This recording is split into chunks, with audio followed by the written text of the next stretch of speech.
जय जगन्नाथ सांग मैंने तो देखो ओडिशा सबअर्डिनेट स्टाफ सिलेक्शन कमिशन तरफ जो नोटिस टी आम से विषय आलोचना करिया वीडियो को शेष पर्यंत देखि नियंतु कटअप केते कोन जाईची आम से विषय आलोचना करिया आरआई अमीन को नहीं आपण जहाँ डाउट रोचंती आमे ताकू ए वीडियो माध्यम रे आलोचना करिया आपण मानकर कोन पैनिक कोउत पे होउचंती कमेंट करछन बहुत पिला माने जो ओरिड रे आम से विषय आलोचना करिया। तो देखो प्रथम कथा होची जनरल पिला यूआर कैटेगरी पिला माने तो बहुत टेंशन रे रहउचंती कमेंट भी करथिले किछ पिला कहिथिले कि केते आउ मार्क रखिबू एते रखी रखी तो होउनी हमर आ कोन करिवु। तो देखंतु जेहेतु यूआर रे आपण बिलोंग्स करचंती यूआर कैटेगरी रे तो आपण मानकर आउ धैर्य आपण मानु रखिबा को ही पड़िबो आपण पाखरे आउ ऑप्शन ही नाही जेहेतु आपण यूआर बिलोंग्स करछन मु मध्ये यूआर बिलोंग्स करछि। तो देखो यूआर जदि बिलोंग्स करछन आमे जानि छन यूआर कटअप अधिक जाउछि जेमति कि जाइछि देखो 88 पॉइंट समथिंग जाइछि 88.3 पॉइंट केते जाइछि एमति। तो ए जो आसछि कटअप यूआर तो हाईएस्ट जीवो यूआर तळु को जे रहले समस्त ताका तळु तळु एमति कटअप हेइ जीवो। तो बाकी कटअप किंतु या ऊपर जदि मु कहबी पढ़ा लाइन रे जो माने मार रखि सिलेक्शन होचंदी चाकरीटे करिवे सेणी कि स्कूल रे जो माने चाकरी करचंदी हो बा अन्य पोस्ट रे हो एठी पाठ को ध्यान देवा कथा सरकार ये जो पदक्षेपटा मत कहीं पसंद नुहे कहीं ये जो कैटेगरी अनुजाई जो मार्कटा एत माने यूआर जी जाऊँगी आउ बाकी जो कम ये होची सेटाकू एज रे देले चलिबो कहीं एज से ठीक अच्छी कैटेगरी बिलोंग्स कर एज दियो सी आउ किछ दिन ट्राए करियो जदि तार लाइफटा सेटल हो गला सेणिक सी भल पोस्ट को भल लेवल को आसीपारे किंतु मार्क रे कहीं मार्क तो देखो मु गोटे मिडिल घर फैमिली किंतु आमर यूआर रे बिलोंग्स कर कौन कहबो को जदि बिलोंग्स करछु तो आमर सरकार कौन देखिक एमती यूआर एमती पकेले जे कि आमे देखो आमर किछि नाही किंतु फिर भी यूआर अरे यूआर जदि कल तो यूआर मार्कटा हाँ सेमती 1 मार्क 2 मार्क फरक होता ये देखो परसेंटाइल मुझे कथा कहमी एति फरक ताने मार्क जदि आप देखते बहुत फरक ओके परसेंटाइल जाइए यूआर 88.3 केते पॉइंट जाइए एससीबीसी जाइए सेमती 88 पॉइंट केते जाइए ता तलू आउर से सब बहुत कम जाइए गोड़ा आमर एससी एसटी मानकर। तो ठीक अच्छे पाठ पढ़र एमती करिया कथा नुह जेहेतु पढ़ा से भी पढ़ुन आम भी पढ़ुचु किंतु आकु जदि संविधान रही कि आमर या उपरे तो ताकू केमती कौन सुधार तार आना जाई परिबो केमती कौन ताकू ये करा जाय परियो पिला मानक मिडिल क्लास आम माने बहुत माने परेशान हो गलुणु बहुत माने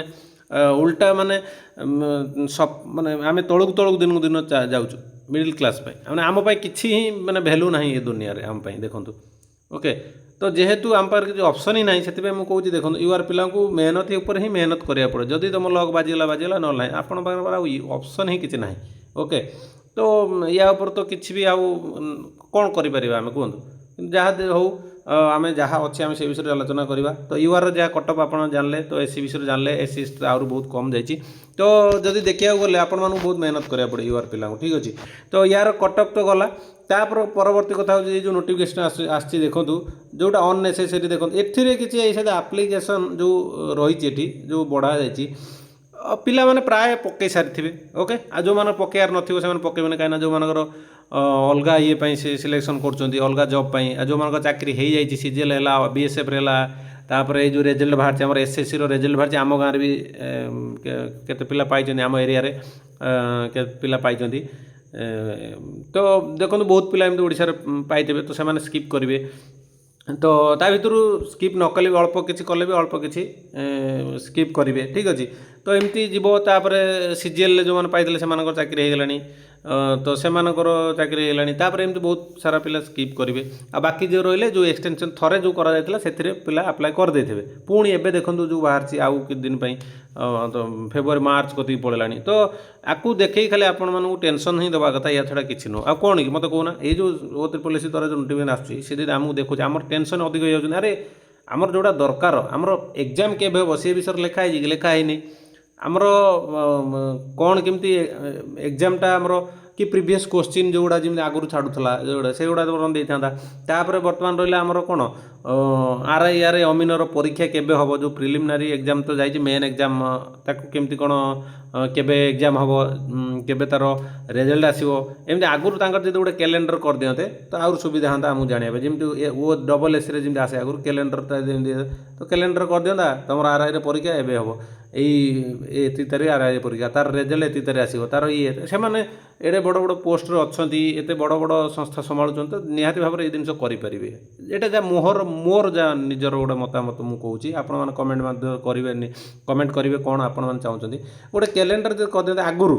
ବହୁତ ବଢ଼ିଆ ହୁଅନ୍ତା କି ଏଇ ପ୍ରୋସେସରେ ଯିବା ଏତିକି ତାରିଖ ଆପଣ ଇଏ ହେଲା ପରୀକ୍ଷା ତାପରେ ଏତିକି ତାରିଖ ରେଜଲ୍ଟ ବାହାରିବ ତାପରେ ଏତିକି ତାରିଖ ଯେମିତି ଆମର କଟଅଫ୍ଟା ଯାଉଛି ୟୁଆର୍ ଏତିକି ଏସିବିସି ଏସିକି ୟା ଦ୍ୱାରା ତ କିଛି ଭୁଲଭାଲ ହେଉନି ତ ୟା ଦ୍ୱାରା କ'ଣ ପାଇଁ ଭୁଲଭାଲ ହେଉଛି ଏତେ ଲେଟ୍ ମାନେ ପିଲାମାନେ ଟେନସନ୍ ହିଁ ରହୁଛନ୍ତି।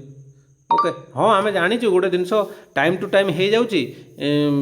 ତ କିଛି ଦରକାର ନାହିଁ କିନ୍ତୁ ଯେହେତୁ ଟାଇମ୍ ଟୁ ଟାଇମ୍ ହେଉନି ପିଲାମାନଙ୍କୁ ଗୋଟେ ଇଏ ଦରକାର ତ ହେଉନି ହଉ ଛାଡ଼ ଆମେ କ'ଣ କରିବା ସେଥିରେ ଇଏ ତ ଗଲା ଆର୍ଆଇର ବର୍ତ୍ତମାନ ଦେଖନ୍ତୁ ଯେଉଁ ବର୍ତ୍ତମାନ ଯେଉଁ ନୋଟିସ୍ଟି ଆସିଥିଲା ଆର୍ଆଇ ଆଇସିଡିଏସ୍ ଉପରେ ଯେଉଁ ରେଜଲ୍ଟ ଆସିଲା ତା ଭିତରେ ପିଲାଙ୍କର ଯେଉଁମାନଙ୍କର ହେଇନି ତ ସେମାନେ ବି ଟେନସନ୍ ଅଛନ୍ତି ନା ତ ତାଙ୍କୁ ବି କହିବା କଥା କି ତାଙ୍କୁ ନହେଲେ ବି ସମସ୍ତ ପାଇଁ ଗୋଟେ ନୋଟିଫିକେସନ୍ ଆସିବା କଥା କି ଏ ଯେଉଁ ପୂର୍ବ ପ୍ରିଭିୟସ୍ ଇୟର ଯେଉଁ ପ୍ରିଭିୟସ୍ ଭାକେନ୍ସିର ଯେଉଁ ପରୀକ୍ଷାଟା ଏତିକି ତାରିଖରେ ହେବ ଆଉ ଆପଣଙ୍କର ବର୍ତ୍ତମାନ ଯେଉଁ ପରୀକ୍ଷାଟା ଯେଉଁ ଭାକେନ୍ସି ଆସିଛି ନୂଆ ଭାକେନ୍ସି ତାର ପରୀକ୍ଷା ଏତିକି ତାରିଖ ଦିନ ହେବ ବା ଏଇ ମାସର ହେବ ବା ଇଏଟା ସରିଲା ପରେ ତାର ନୋଟିଫିକେସନ୍ ଆସିବ ଏମିତି କିଛି ଆସନ୍ତା ନାହିଁ ପିଲାମାନେ ବହୁତ ଟେନସନ୍ରେ ରହୁଛନ୍ତି। ଓକେ ତ ସେଥିପାଇଁ ମୁଁ କହୁଛି ୟାକୁ ସବୁ ଛାଡ଼ିକି ଆପଣମାନେ ପାଠ ପଢ଼ାପଢ଼ିରେ ମନ ଦିଅନ୍ତୁ ବାକି କଟଅଫ୍ ତ ଆପଣ ଜାଣିଲେ ୟୁଆର୍ ଏସିବିସି ଏସ୍ସି ଏସ୍ଟି ସମସ୍ତେ କଟଅଫ୍ ତ ଆପଣମାନେ ଜାଣିପାରୁଛନ୍ତି ସେଇ ହିସାବରେ ନିଜ ନିଜ ପାଠପଢ଼ାକୁ କଣ୍ଟେଷ୍ଟରେ ରଖନ୍ତୁ ଆପଣମାନେ ଯଦି ଚାକିରି ଖୋଜୁଛନ୍ତି। ଓକେ ତ ୟୁଆର୍ ପିଲା ଯଦି ଦେଖୁଛି ହାଇଏଷ୍ଟ ଯାଉଛି ତ ସେଇ ହିସାବରେ ଆପଣ ପ୍ରିପାରେସନ୍ କରିବାକୁ ବହୁତ ମେହନତ କରିବାକୁ ପଡ଼ିବ। ଯେଉଁମାନେ କହୁଛନ୍ତି ନା ଏତେ ରଖି ହେଉନି ଆଉ କ'ଣ କରିବା ଆମ ପାଖରେ ଯେଉଁ ଅପସନ୍ ହିଁ ନାହିଁ ମୋର ନିଜେ ମୁଁ ହିଁ ମାନେ ବହୁତ ମାର୍କ ରଖିକି ବି ମୁଁ ନିଜେ ଡିସ୍କ୍ୱାଲିଫାଏ ହେଇଛି ଆଉ ମୁଁ ଆଉ କ'ଣ କରିବି ଏକ୍ସରସାଇଜ୍ରେ ବି ମୋର ହେଇଯାଇଥିଲା ମେରିଟ୍ କ'ଣ ମାନେ କାଉନସିଲିଂ ସରିଯାଇଥିଲା ସାର୍ଟିଫିକେଟ୍ ଭେରିଫିକେସନ୍ ସରିଯାଇଥିଲା ଫିର୍ ବି ଜେନେରାଲ ପାଇଁ ପୋଷ୍ଟ ନଥିଲା ତ ଆଉ କ'ଣ କରିବା ଠିକ୍ ଅଛି ତ ଚାଲୁ ଆମର ଯାହା ପ୍ରୋବ୍ଲେମ୍ ଆପଣମାନେ କମେଣ୍ଟ ମାଧ୍ୟମରେ ମୋତେ ଜଣାଇବେ ଭିଡ଼ିଓ ଭଲ ଲାଗିଥିଲେ ଲାଇକ୍ କରିବେ ସାଙ୍ଗସାଥିମାନଙ୍କୁ ସେୟାର କରିବେ ଆଉ ସପୋର୍ଟ କରିବାର ଥିବ ଯଦି ଭାଇକୁ ସପୋର୍ଟ କରିବାକୁ ଚାହୁଁଛନ୍ତି ନିହାତି ଭାବରେ ଚ୍ୟାନେଲକୁ ସବସ୍କ୍ରାଇବ୍ କରି ଅଲ୍ ନୋଟିଫିକେସନ୍ ଅନ୍ କରି ରଖନ୍ତୁ ଯାହା ବି ଅପଡ଼େଟ୍ ଆସିବ ସର୍ବପ୍ରଥମେ ଆପଣମାନେ ପାଇପାରିବେ। ତ ରହିଲି ନମସ୍କାର ଜୟ ଜଗନ୍ନାଥ।